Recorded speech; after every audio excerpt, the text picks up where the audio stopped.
Selamat siang Pak Safri dan teman-teman. Pada kesempatan kali ini, di video kali ini aku akan menjelaskan mata kuliah ERP itu Enterprise Resource Planning. Aku akan menjelaskan tentang itu, apa itu ERP dan juga contoh dari penerapan ERP yang sudah aku dan tim aku coba ngulik gitu ya. Nah, di sini topik yang aku ambil itu ada ERP sebagai fondasi strategis pertumbuhan perusahaan. Di sini tuh kalau kalian tahu ERP itu kan sangat benar-benar sangat penting ya. Itu sebagai tulang punggung adanya tulang punggung adalah sistem bekerja dalam perusahaan.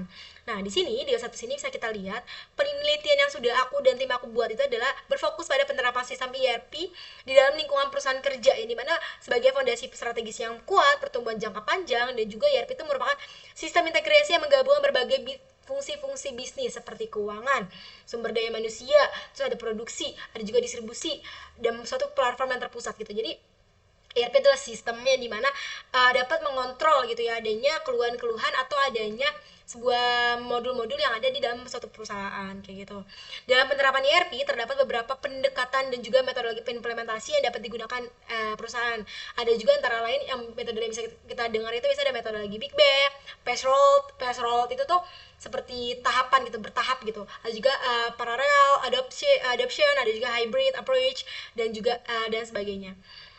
Nah, metode Big Bang ini dilakukan dengan penerapan sistem ERP secara menyeluruh pada satu waktu, sedangkan fresh roll digunakan bertahap per modul atau per divisi.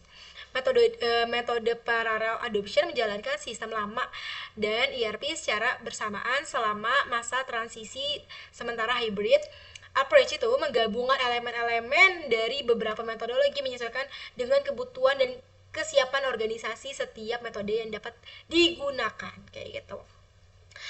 Nah, pemilihan metode ini itu juga ada pertimbangannya. Nah, kalau pemilihan metode Big Bang dalam implementasi ERP didasarkan pada pertimbangan efisiensi, waktu, kebutuhan, serta kesegaraan gitu beralih ke sistem gitu. Kalau ERP itu yang buru-buru dan tapi yang besar, data yang besar gitu. Kalau metode ini dipilih karena mampu mempercepat proses transformasi digital gitu-gitu.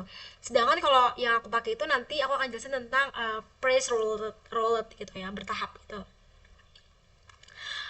Tujuan penelitian ini tuh untuk memahami secara keseluruhan peran sistem ERP sendiri sebagai fondasi strategis di mana dapat mendukung pertumbuhan perusahaan melalui integrasi proses bisnis, analisis, identifikasi tantangan serta perumusan strategi perbaikan yang efektif.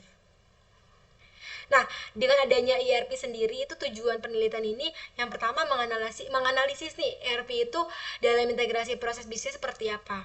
Dari dari seperti keuangan, produksi, sumber daya, logistik itu seperti gudang dan juga salah satu sistem integrasi yang meningkatkan efisiensi dan transparansi perusahaan gitu ya. Nah, juga ada mengidentifikasi dan membandingkan metode implementasi ERP yang umum digunakan seperti Big Bang, Press Rollout, Parallel Adoption, dan Hybrid Approach kayak gitu. Terus ada juga tujuannya itu menilai tantangan yang dapat dihadapi perusahaan dalam penerapan ERP sendiri.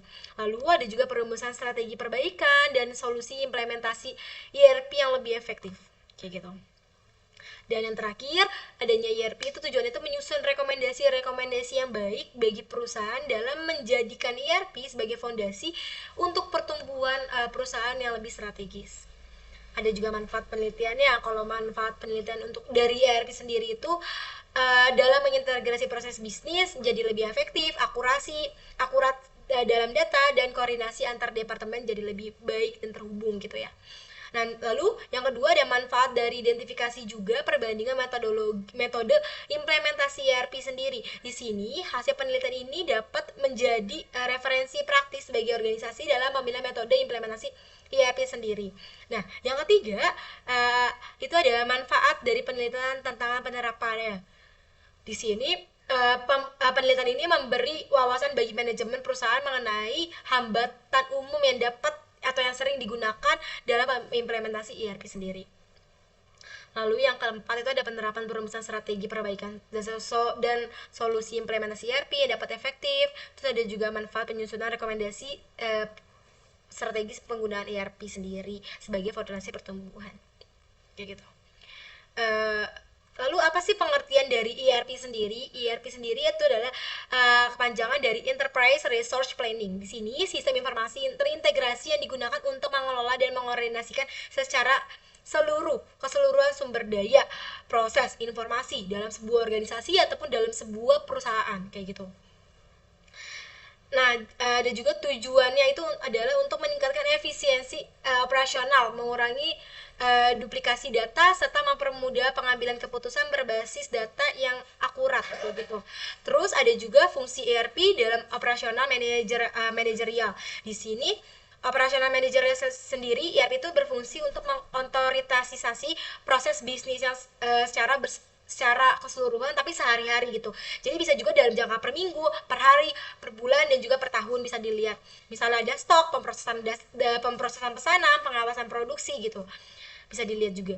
Terus ada juga ERP itu sebagai dasar strategi pengambilan keputusan. Di sini ERP sendiri berperan penting dalam dasar strategis pengambilan keputusan untuk manajemen. Di sini menyediakan data yang terintegrasi dan terpercaya karena dari semua divisi-divisi yang sudah ada dalam satu perusahaan ini terkontrol dengan adanya sistem ERP ini. Lalu kita juga bisa melihat ERP sendiri sebagai pendorong pertumbuhan yang lebih efektif dalam perusahaan. Di sini adanya meningkatkan efisiensi proses bisnis. Di sini ERP mengintegrasikan sebagai proses bisnis dalam satu sistem yang sudah aku bilang juga, di mana integrasi data antar divisi dan departemen itu menjadi lebih mudah dan satu arah karena satu jalan dengan menggunakan sistem ERP ini. Dan juga sebagai peningkatan produktivitas, kinerja dan karyawan. Di sini bisa juga dilihat evaluasinya juga, evaluasi kinerja atau BA-nya sebagai reporting BA-nya untuk perusahaan atau manajerialnya. Lalu ada juga pengaruh ERP terhadap daya saing dan inovasi perusahaan. Di sini ERP sendiri dalam meningkatkan daya saing per pasar itu dia itu lebih responsif gitu ya, karena kan dia menggunakan sistem, jadi dia keuntungannya itu jadi lebih cepat gitu. Jadi si perusahaan sumber daya manusia membutuhkan informasi penjualan bisa langsung dilihat itu dengan modul-modul yang sudah disediakan kayak gitu. Ada juga dukungan ERP juga sebagai inovasi produk dan layanan. Ada juga keunggulan dan kompetitif melalui pemanfaatan data dan analitik. ERP sendiri juga sebagai investasi strategis jangka panjang. Bener banget, karena dengan adanya ERP kita tidak lagi manual, tidak lagi menggunakan kertas, kita hanya menggunakan sistem dan juga internet aja. Dari sini pada ERP sebagai aset bisnis jangka panjang sangat berkontribusi pada keberlangsungan bisnis jangka panjang dengan implementasi ERP yang sangat tepat. Kedua, nilai tambah dan return in investment atau ROI-nya sangat mempengaruhi gitu ya, mempengaruhi ERP karena meskipun biaya implementasi relatif besar atau atau sangat besar gitu ya, kita menggunakan ERP sangat besar karena kita bayar gitu ya. Ada juga karena karena sistem ini kan kita membeli modul, kita mengelola sendiri gitu. Jadi ada ada perbaikan-perbaikan sendiri lah ya dari situnya. Nah, itu sangat makan banyak duit gitu. Tapi sangat bagus gitu. Nah, kontribusi ERP juga pertumbuhan berkelanjutan ini sangat bagus untuk menciptakan sistem yang adaptif, transparan dan juga efisien. Di sini perusahaan mampu menghadapi semua tantangan bisnis dan pemanfaatan peluang baru di masa depan. ERP juga mendukung keberlanjutan secara efisiensi energi, pengurangan limbah serta tata kelola yang lebih baik. Di sini di bab 3 sini aku juga akan menjelaskan metodologi penelitian yang kami gunakan. Contoh, pertama ada lokasi penelitian. Di sini aku menggunakan PT Trans Logistik Utama. Di sini alamatnya ada di Pulau Gadung. Nah, sini alasan memilih lokasi ini adalah karena PT Logistik ini tuh merupakan perusahaan jasa logistik yang pengiriman sangat besar. Kegiatan operasional yang cukup rumit melalui pengaturan armada kendaraan, pengelolaan kemudian transit, hingga pelaksanaan posisi paket yang agak susah antar pulau. Penerapan ERP ini sangat penting untuk menyatukan data dari lapangan, bagian keuangan, administrasi, hingga manajemen bisa mengambil keputusan secara baik dan lebih efektif karena adanya reporting BA yang sudah aku tadi sempat jelaskan. Nah, di sini waktu penelitian juga sangat berlangsung selama 6 bulan gitu. Dari bulan Agustus hingga Januari 2025. Waktu ini digunakan untuk berbagai kegiatan melalui persiapan izin, pengamatan langsung, pengumpulan data, analisis sistem, serta menyesuaikan serta menyesuaikan dalam penyusunan laporan laporannya. Dan juga di sini ada juga pengumpulan datanya. Di sini ada data yang dapat digunakan secara akurat dan sesuai dengan kondisi nyata di lapangan. Penulis memfokuskan pengumpulan data melalui pengamatan secara langsung dan juga dilakukan oleh data-data tertulis di perusahaan. Yang pertama kita menggunakan observasi. Di sini barang masuk, barang keluar itu inbound or outbound. Penulis mengamati proses di gudang utama melalui saat barang turun dari truk. Dan juga ada pengaturan armada pelacak, itu kita bisa mengamati tim dispatcher gitu di ruang kontrol saat menggunakan modul transportasi untuk penjadwalan rute kurir. Dan juga proses admin dan tagihan. Di sini invoicing gitu ya. Dari segi keuangan juga bisa dilihat penulis juga mengamati alur kerja admin dalam pembuatan surat menyurat jadi tagihan invoice-nya. Ada juga dokumentasi yang contohnya ini, dokumentasinya itu sejarah dan struktur organisasi PT Transport Logistik Utama, ada juga SOP-nya, DO-nya, deliver order-nya kayak gimana, terus catatan riwayatnya seperti apa kayak gitu. Nah, di sini juga kita mencari atau mempelajari referensi dari buku atau teks jurnal ilmiah serta artikel terpercaya yang membahas tentang teori enterprise resource planning dan juga menggunakan manajemen rantai pasoknya itu supply chain management dan metode penelitian sistem informasi logistik kayak gitu. Dan juga ada juga metodologi berdasarkan masalah yang telah dibahas sebelumnya. Peneliti ini menganalisis penggunaan metode press roll gitu, jadi bertahap gitu ya, fase-fasenya ada fase-fase bertahap untuk perusahaan si logistik ini. Metode ini dianggap paling cocok untuk PT Trans Logistik Utama karena kegiatan logistik ini berjalan 24 jam nonstop kan. Jadi coba-coba kita pelan-pelan menggunakan dari segi keuangannya dulu, atau mungkin trackingnya, deliverynya dulu, atau mungkin bisa juga dengan ngecek dari segi transportasinya kayak gitu, sehingga sistem ini tidak berhenti mati total gitu, jadi pelan gitu. Nah, yang pertama tahapannya itu ada tahap persiapan. Di sini alat-alat seperti komputer, server, scan untuk barang-barangnya, terus ada juga cabangnya, di pusat cabangnya itu bisa terkonek dengan stabil dulu. Terus ada juga fase pertama modul keuangan, ada juga modul operasionalnya, ada distribusi, ada operasional, terus ada modul ketiga HR atau CRM yang mendukung adanya layanan ERP ini, serta ada BA atau evaluasi akhir post implementation review. Tahapan ini terakhir adalah memeriksa kinerja sistem secara menyeluruh kayak gitu. Lalu di sini ada metode yang aku gunakan adalah phase rollout. Di sini bertahap. Tahapan pertama itu meliputi pengecekan infrastruktur, persiapan jaringan, perlengkapan seperti scanner, komputer yang tadi sempat aku singgung juga, dan juga server tentunya, karena ini menggunakan jaringan data gitu ya, atau enggak jaringan gitu. Jadi benar-benar terkonek dengan satu koneksi operasionalnya. Lalu ada fase yang pertama itu yang sangat mempengaruhi, itu yang pertama adalah keuangan, karena kan ini untuk mempertumbuhkan proses keuangan gitu ya di perusahaan. Dimulai dari bagian keuangan, modul ini menjadi pusat pencatatan transaksi perusahaan. Fase ini dilakukan migrasi atau data akun, penyusun laporan keuangan yang terintegrasi, serta penghubungan biaya operasional dengan mudah. Ada juga modul kedua, operasional dan distribusi. Di sini pengaturan rute pengiriman. Fase ini merupakan fase paling penting karena terhubung langsung dengan layanan utama perusahaan. Lalu pada fase ketiga itu ada modul untuk HR dan CRM. Di sini modul-modul seperti sumber daya manusia dan juga kepelanggannya itu membantu pencatatan absensi, gaji, data karyawan, serta mempermudah komplain pelanggan itu. Jadi ini modul yang sangat penting juga untuk kita melakukan tahapan pendekatan kepada pelanggan kayak gitu. Lalu ada juga reporting atau BA-nya juga untuk mengevaluasi gitu. Nah, di sini kita masuk ke dalam pembahasan rumusan masalah. Bagaimana sih peran ERP dalam mengintegrasikan proses bisnis perusahaan? Di sini kita bisa lihat dengan adanya contoh di atas, ketika barang masuk ke gudang dan dapat di-scan secara langsung dan tercatat di keuangan sebagai potensi pendapatan, dan secara otomatis diteruskan ke sistem transportasi untuk pengirimannya. Hal ini membuktikan bahwa ERP memainkan peran penting dalam menyatukan alur kerja yang sebelumnya terpisah kayak gitu. Lalu juga ada pembahasan rumusan masalah kedua, yaitu metode pengimplementasi ERP yang paling cocok bagi perusahaan itu apa aja. Nah ini kita tadi kan ngomong, kalau aku ngomong tuh ada metode, aku nggak pakai lebih baik tuh pakai press rollout bertahap gitu ketimbang pakai Big Bang, karena Big Bang itu kan menggunakan data yang besar dan harus sekarang gitu, sedangkan press rollout tuh bertahap, pelan-pelan tapi pasti kayak gitu. Lalu ada juga pembahasan rumusan ketiga itu proses implementasikan itu bagaimana tentang utamanya gitu ya. Nah di sini kita pembicaraan pertama adalah resisten penggunanya. Kita khawatir penyebab penolakan di awal, karena sistemnya baru juga kan. Jadi harus ada pelatihan berulang-ulang, pendampingan secara langsung dan juga menggunakan project pilot, jadi bertahap beberapa gitu ya, beberapa kita coba gitu ya.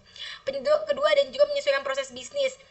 Kita harus menggunakan SOP yang sudah ada, perlu disesuaikan SOP-nya yang udah ada sama yang kita buat baru, karena kita menggunakan press rollout dan juga ERP di dalam sistemnya. Dan juga ketersediaan infrastruktur di sini untuk mensinkronkan data secara real time. Jaringan internet yang kurang stabil itu sangat banget memperlambat gitu dari kerjanya. Terus yang keempat ada ketergantungan pada data lama. Migrasi data lama membutuhkan waktu karena harus membersihkan data yang duplikat yang tidak relevan gitu. Jadi agak makan waktu, tapi kan bertahap. Ini kan prosesnya bertahap. Jadi sekalian pelan-pelan dari pelatihan dulu, evaluasi, koordinasi insentif, juga ada juga fase implementasi. Jadi pelan-pelan. Gitu. Terus ada juga pembahasan rumusan masalah itu, yang pertama ada penerapan manajemen perubahan, change management pastinya. Terus kedua ada pelatihan berkelanjutan, evaluasi modul per fase, tadi ada 3 fase sudah aku sebutin di atas. Ada juga integrasi ERP di mana sistem pelacakan IoT karena kita menggunakan scan untuk barang-barangnya. Lalu juga ada penyesuaian SOP yang mendukung transformasi digital kayak gitu. Lalu yang terakhir itu aku akan singgung juga soal kesimpulan. Kesimpulannya itu aku bagi-bagi ke beberapa poin-poin di atas. Nah, pertama kesimpulan dari rumusan 4.2 ini tuh ERP itu sangat berperan penting dalam mengintegrasi proses bisnis perusahaan karena mampu menyatukan seluruh alur kerja secara terpusat. Yang kedua ada juga kesimpulan hasil pembahasan 4.3 di sini. Metodenya itu aku menggunakan press rollout, ini merupakan metode paling sesuai atau paling efektif yang aku sudah coba buatkan karena PT Transportasi Logistik itu memberikan kontrol resiko yang lebih baik tanpa mengganggu operasional harian gitu. Jadi tetap berjalan tapi kita menggunakan sistem yang baru juga. Lalu juga ada kesimpulan hasil rumusan masalah 4.4. Di sini selama proses implementasi ERP, perusahaan menghadapi berbagai tantangan seperti resistensi penggunaan, ketidaksesuaian SOP dan alur kerja, serta keterbatasan infrastruktur, serta implementasi imigrasi data yang sangat lambat. Maka dari itu, faktor inilah mendukung utama terselesaikan implementasi ERP secara lebih efektif. Lalu ada juga kesimpulan dari hasil pembahasan rumusan 4.5 itu untuk meningkatkan berhasil implementasi ERP, mendukung pertumbuhan perusahaan, beberapa strategis rekomendasi gitu. Nah juga ada juga sarannya itu yang pertama itu bisa dilihat juga untuk memaksimalkan integrasi proses bisnis melalui ERP. Perusahaan ini disarankan untuk terus melakukan pemantauan kualitas. Sekarang ada reportnya juga kan, report BA-nya juga, jadi bisa dilihat nih untuk manajemen mengambil keputusan apakah perlu memberikan refresh training secara rutin atau tidak kayak gitu. Terus ada juga saran kedua itu 5.1.2 itu ada metode phase rollout yang kita udah gunakan nih gitu. Perusahaan disarankan untuk mempertahankan ini atau tidak gitu. Di sini kan jadi bisa lihat nih, perusahaan juga dapat memperkuat tim implementasi agar proses evaluasi dan penyesuaian modul berjalan dengan baik atau tidak gitu. Ada saran juga untuk 5.1.3 itu untuk perusahaan hendaknya menyediakan standar data governance yang jelas untuk mencegah terjadinya duplikasi data-data untuk yang akan terjadi di masa depan. Dan yang keempat ada juga kesimpulannya itu untuk mendukung keberhasilan ERP jangka panjang, perusahaan disarankan untuk menetapkan strategis manajemen perubahan dengan SOP yang sudah lebih akurat dan lebih efektif. Perusahaan sebaiknya ditinjau secara berkala dan memastikan keselarasan dengan proses digital serta mendukung efisiensi kerja yang berkelanjutan gitu. Sekian dari aku presentasi pada siang hari ini. Terima kasih.